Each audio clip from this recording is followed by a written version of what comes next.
kita spesies manusia baru muncul sekitar kurang lebih 200.000 tahun yang lalu. Dalam rentang waktu tersebut, manusia telah banyak bertanya-tanya dan belajar dari bumi. Kenapa ada malam? Kenapa ada musim yang selalu berganti? Kenapa matahari terbit di timur, terbenam di barat? Dan kenapa kita spesies manusia bisa hidup? Jika dulunya manusia bertanya-tanya dalam lingkup mikro seperti yang terjadi di sekitarnya, sekarang manusia bertanya dalam lingkup makro yang lebih luas seperti kenapa ada bumi, kenapa ada matahari, kenapa ada alam semesta, dan siapa yang menciptakan itu semua. Terlihat ekstrim, tapi ya beginilah manusia. Dari pertanyaan-pertanyaan itulah perkembangan ilmu manusia berkembang menjadi sangat cepat, khususnya di bidang sains modern yang baru berkembang 500 tahun belakangan ini. Secara tidak langsung, sains modern telah menemukan sesuatu yang aneh namun bisa menjawab semua pertanyaan sekaligus sampai ke akar-akarnya. Ya, sesuatu yang aneh namun pasti.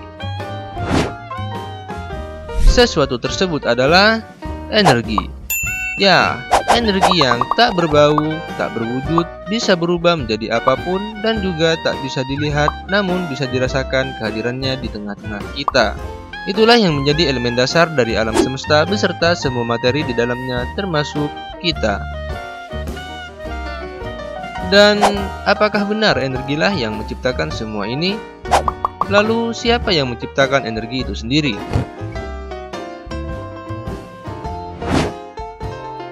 Pertama-tama, mari kita ungkap mulai dari lingkup makrokosmos di mana Georges Lemaitre, astronom dan profesor fisika di Universitas Katolik Leuven memaparkan teori Big Bang, di mana teori ini telah memberikan penjelasan paling komprehensif dan akurat yang didukung oleh metode ilmiah beserta pengamatan bagaimana alam semesta ini terbentuk pada awalnya. Singkatnya, Big Bang adalah benturan energi yang menyebabkan ledakan super dahsyat dan membentuk bintang atau matahari, planet, galaksi, dan semua isi alam semesta ini. Jadi, pada intinya menurut sains modern yang berkembang, Sang Maha Pencipta Big Bang itu sendiri adalah energi. Sedangkan pada lingkup mikrokosmos seperti materi termasuk kita, makhluk hidup lainnya, udara, dan cahaya yang ada di dunia ini tersusun dari kumpulan sel. Dan sel-sel tersebut terbentuk dari molekul. Lalu atomlah yang membentuk molekul. Seterusnya, struktur atom terdiri dari proton, neutron, dan elektron yang terbentuk oleh quark dan lepton, di mana keduanya dihasilkan oleh vibrasi energi. Jika kita lihat secara bersamaan lingkup makrokosmos dan lingkup mikrokosmos, maka seluruh alam semesta ini beserta materi di dalamnya termasuk kita makhluk hidup tak lebih adalah gumpalan energi yang bergetar-getar dalam tiap tingkatannya dan membentuk sebuah sistem alam raya yang berupa lautan energi yang bergetar-getar. Lalu siapa yang menciptakan energi itu sendiri? Sepertinya sudah mulai terdengar mengerikan.